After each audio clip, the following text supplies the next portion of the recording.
देखो बहू, वो दीवार देख रही हो ना, उसके पार के लोगों से तुम्हें कोई लेना देना नहीं होना चाहिए, समझी? क्या है माँ, अभी एक दिन हुआ है उसको आए, तुम उसको सारे लड़ाई झगड़े की हिस्ट्री समझा दोगे?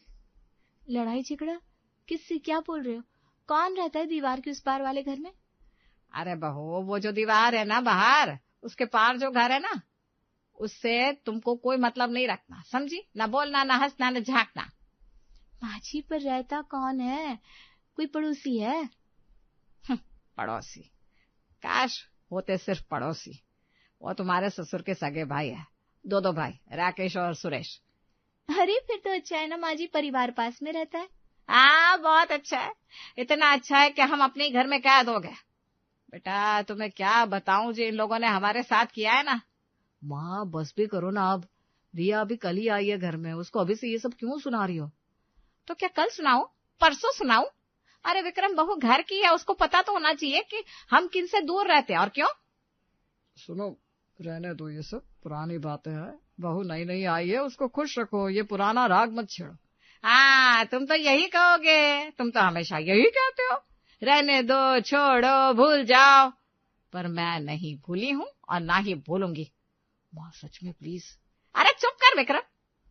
सुनो बहू, बात यह है कि जब हम सब ने मिलकर ये मोहल्ला बसाया था ना, तब तीनों भाइयों की जमीन बराबर थी। तुम्हारे ससुर जी, राकेश और सुरेश, तीनों को एक एक हिस्सा मिला था। अब जब पापा जी यानी तुम्हारे दादा ससुर गुजरे, तो इन दोनों ने मिलकर कागजों में हेर फेर कर दी। अरे सुनो, रहना तो ना, वो जमाना गया। अरे नहीं गया, उसका असर आज भी है। तो बहू, हमारी जो पिछली गली वाली जमीन थी ना, वो इन दोनों ने आपस में बांट ली। हमको बोला कि पापा जी ने वसीयत में वो हिस्सा इनको दिया है। हमने कहा भाई दिखाओ वसीयत, तो बोले खो गई।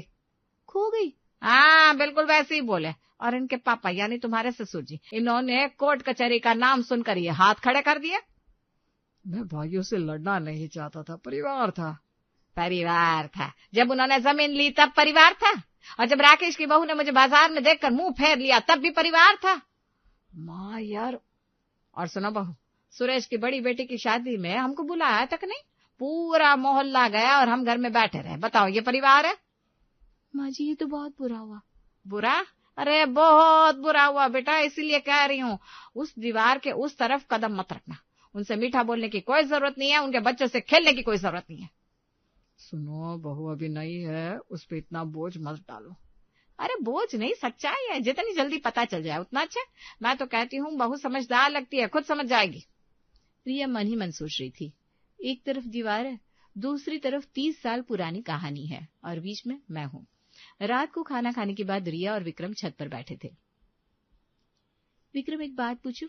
हाँ पूछो।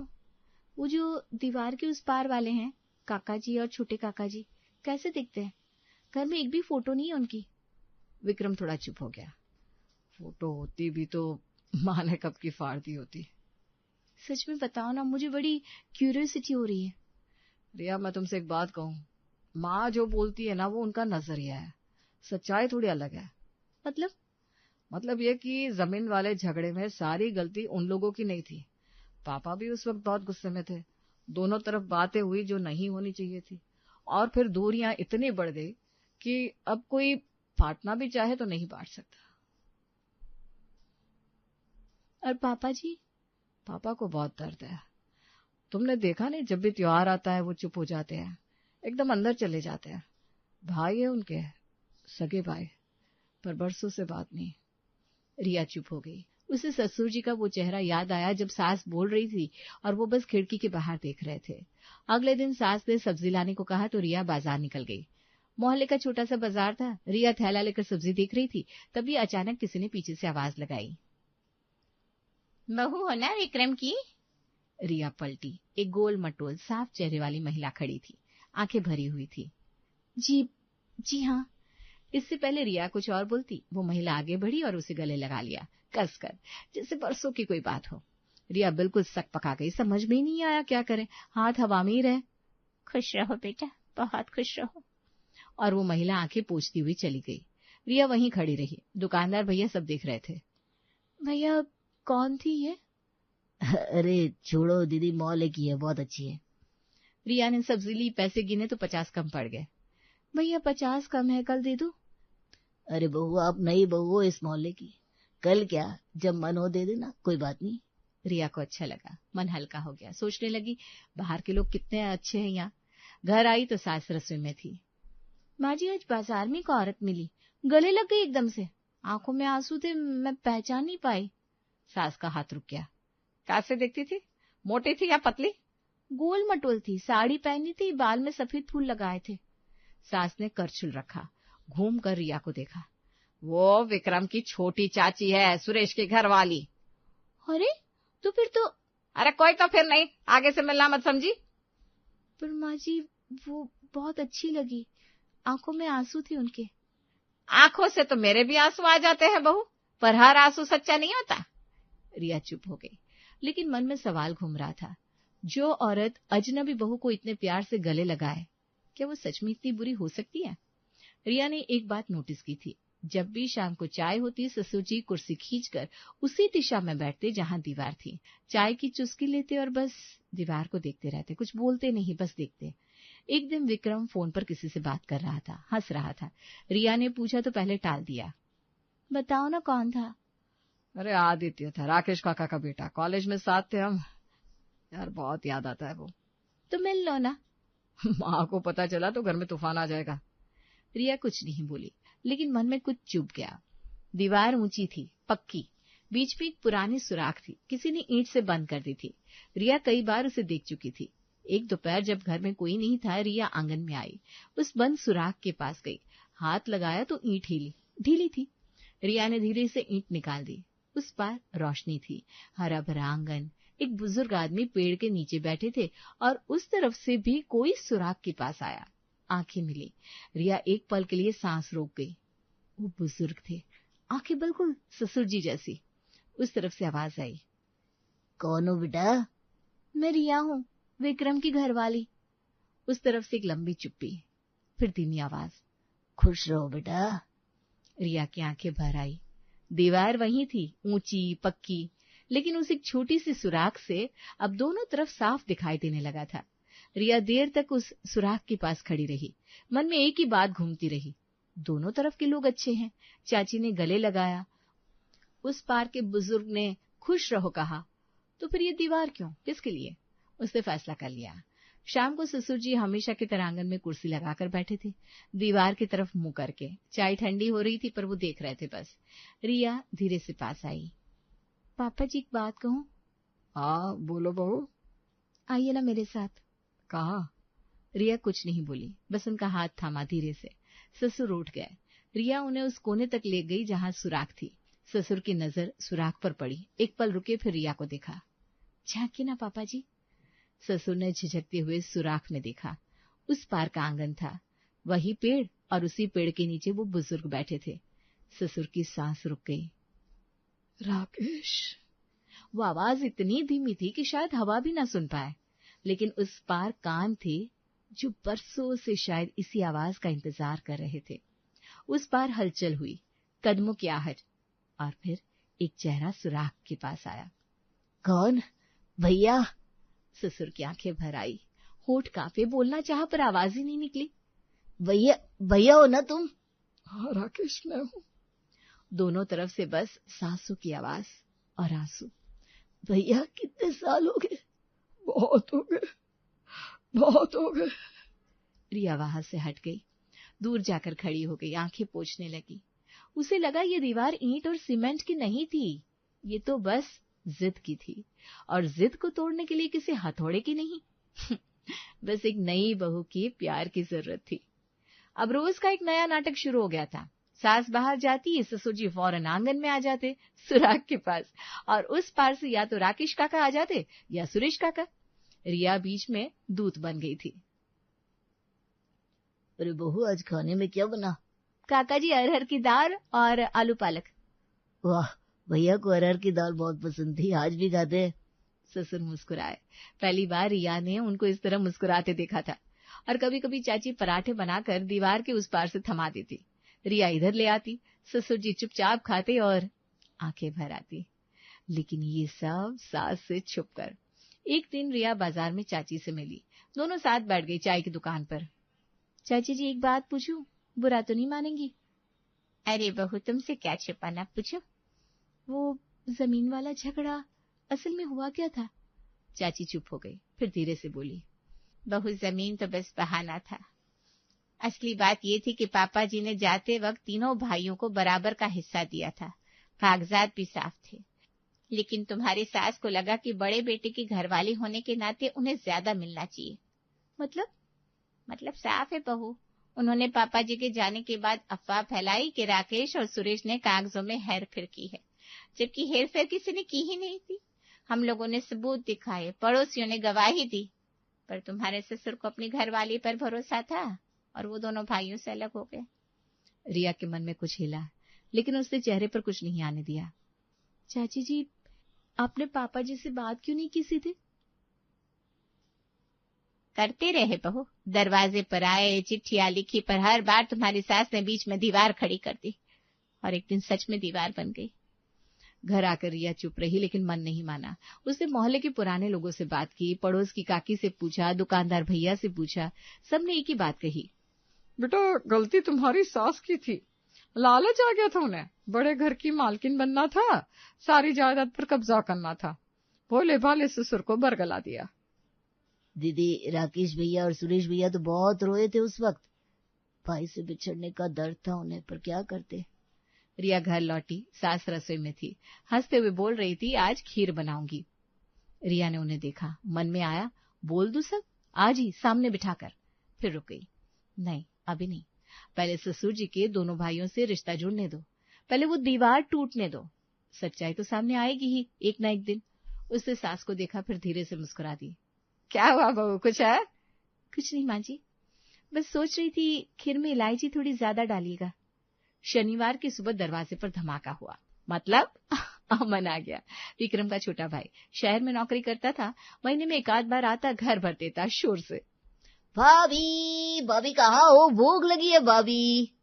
आ जाओ अमन, पराठे बन रहे। अमन और रिया की खूब पटती थी, देवर भाभी कम, दोस्त ज्यादा लगते थे दोनों। घंटों बातें, खूब मजाक, मिलकर सास से छुपकर आइसक्रीम खाना, सब चलता था। 2 दिन तो खूब मजे में गए। तीसरे दिन दोपहर को अमन आंगन में आया तो रुक गया। रिया दीवार के पास खड़ी थी, चाची हाथ बढ़ाकर कोई डिब्बा दे रही थी, ससुर जी पास में खड़े राकेश काका से धीमी आवाज में बात कर रहे थे और हंस भी रहे थे। अमन का चेहरा बदल गया। ये क्या हो रहा है यहाँ? रिया पलटी, डिब्बा हाथ में था। अमन वो बस। भाभी ये काका लोग है ना, इनसे बात हो रही है? पापा अब भी? ससुर जी चुप हो गए। सुराग से राकेश काका की आवाज आई, कौन है? अमन ने जवाब नहीं दिया, रिया को घूरता रहा। भाभी तुम्हें पता है ना, माँ को अगर पता चला तो क्या होगा? अमन सुनो ना, ये गलत नहीं है, पापा जी अपने भाइयों से। मुझे कुछ नहीं सुनना, आप नहीं आई हो इस घर में, घर का इतिहास नहीं पता आपको। शाम को विक्रम को पता चला तो वो अमन के पास गया। अमन देख, जो हो रहा है वो गलत नहीं है, पापा को देख कितना खुश है। भैया माँ को पता चलेगा तो? अरे तू परसों शहर चला जाएगा, फिर यहाँ क्या होता है इससे तुझे क्या, घर में कलेश तो मत कर। अमन को ये बात चुभ गई, वो सीधे रिया के पास आया। भाभी बहुत चालाक हो आप, 1 महीना भी नहीं हुआ और घर तोड़ना शुरू कर दिया।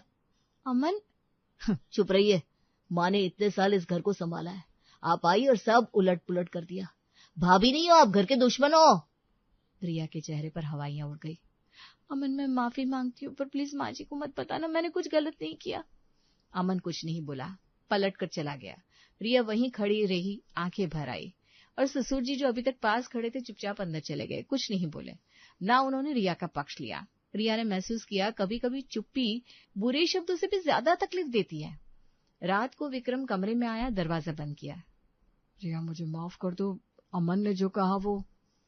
विक्रम रुको, मुझे बुरा नहीं लगा। क्या? उसने इतना कुछ कहा? और उसने अपने घर की फिक्र में कहा ना, गलत जगह गुस्सा निकला बस। लेकिन एक काम करना है। क्या? रिया ने धीमी आवाज में सब समझाया। विक्रम पहले हंसा, फिर गंभीर हुआ, फिर मुस्कुराया। तुम सच में पागल हो। हाँ, पर काम करेगा। अगले दिन सुबह रिया ससुर जी के पास गई। पापा जी, एक बात करनी थी। हाँ बोलो बहू।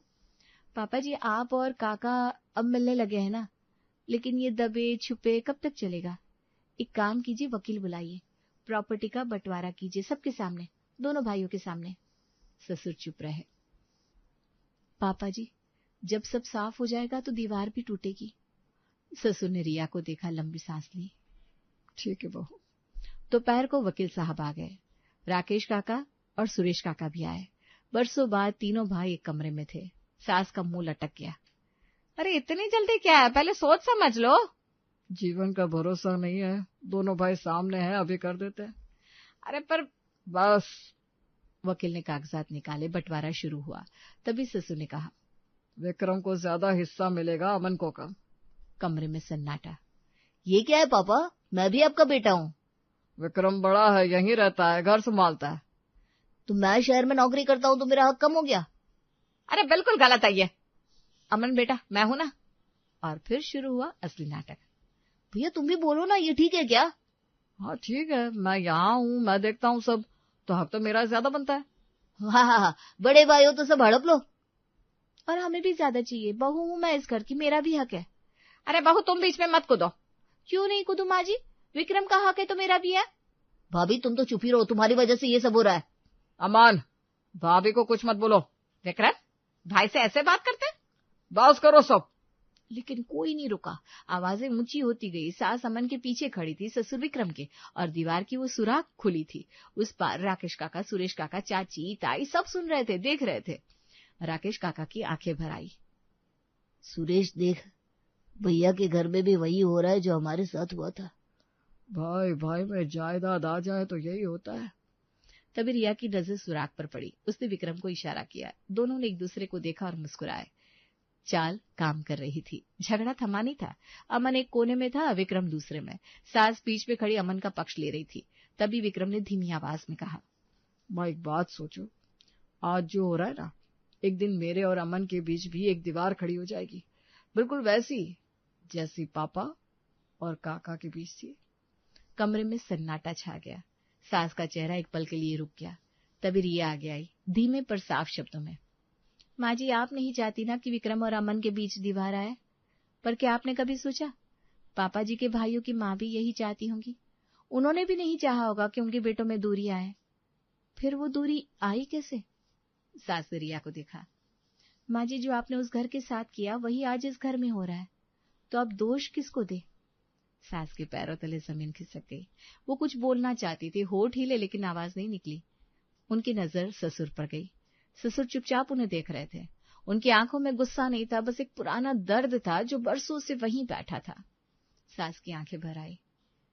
मैंने गलत किया था। आवाज कांप रही थी। मुझे लालच आ गया था। मैंने सोचा बड़े घर की मालकिन बनूंगी और उसके लिए मैंने तुम्हारे पापा को उनके भाइयों से अलग कर दिया, बरसों अलग रखा। विक्रम और अमन चुप थे। और आज मैं नहीं चाहती कि तुम दोनों अलग हो जाओ, पर मैंने वही बीज बोए हैं जो उस घर में बोए थे। रिया ने धीरे से सास का हाथ थामा। माँ जी अभी भी वक्त है। सास ने पहले विक्रम को गले लगाया, फिर अमन को, दोनों को एक साथ। माफ कर दो मुझे। फिर वो उठी, आंगन की तरफ गई, दीवार के पास सुराग से आवाज लगाई, राकेश, सुरेश, मैंने बहुत गलत किया, बहुत साल बर्बाद कर दिए, माफ कर सको तो कर दो। उस पार खामोशी रही। फिर राकेश की भराई हुई आवाज आई, भाभी दरवाजा खोलो। ससुर खुद उठे, दरवाजा खोला, और बरसों बाद तीनों भाई एक दहलीज पर खड़े थे। रिया दूर खड़ी देख रही थी। विक्रम उसके पास आया। तुमने ये सब पहले से सोचा था? बस इतना सोचा था कि दीवार ईंट की नहीं थी, तोड़ना मुश्किल नहीं था। आंगन में उस दिन खाना एक साथ बना, दोनों घरों का, और वो सुराग जिसे किसी ने बंद किया था अब हमेशा के लिए खुल गई थी।